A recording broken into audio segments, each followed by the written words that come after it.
just saw my mom dragging her boyfriend inside, and there was just blood all over the place. I've lost an uncle to Chicago crime. I've lost 2 first cousins to Chicago crime. I've lost distant family members, friends, neighbors. We're not doing it anymore. Something needs to be done. Everybody is a potential victim, in my opinion, in D.C.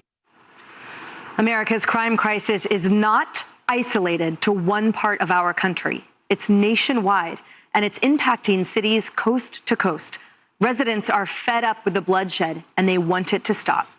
Hello, everyone. This is Outnumbered. I'm Emily Campagno, and joining us today, Kennedy, host of the Kennedy Saves the World podcast. We ran the numbers. Crime is dropping in our nation's capital. Murders, assaults, robberies, motor vehicle thefts, all seeing double-digit declines when compared to a similar time period before Trump's crackdown. And this isn't just a D.C. or Chicago issue.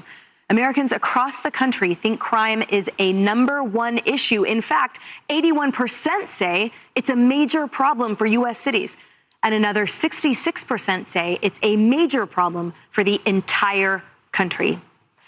Given that, Kennedy, why is it so difficult for these mayors and elected officials in these other cities to see that all their constituents want is to feel and be safe? Why then are they resisting this? Because if they acknowledge it, they're acknowledging their own failures.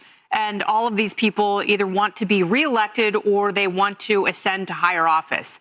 You know, Brandon Johnson in Chicago, he wants to continue being mayor. J.B. Pritzker, he wants to be president. But it's really interesting because these guys who want to be president, you know, these two kind of blue state governors, Pritzker and Gavin Newsom in California, they're just doing a Trump impression. So it's like Pritzker's trying to throw his weight around like a bully, and he really should be talking to his constituents in Illinois saying, this is what we're going to do. This is our plan. Instead, he's sort of, you know, tiptoeing around the idea of a civil war, that if the National Guard is sent into Chicago, they will be met with a response. It's like, what does that mean? Is there going to be an armed incursion against, you know, Illinois National Guardsmen and women? I certainly hope not. But maybe instead of the bluster and the socialism, they come up with a plan that actually takes effect. So, you know, Chicago's like, well, the murder rate is down 30%. It's like, from what? It has been astronomical for over a decade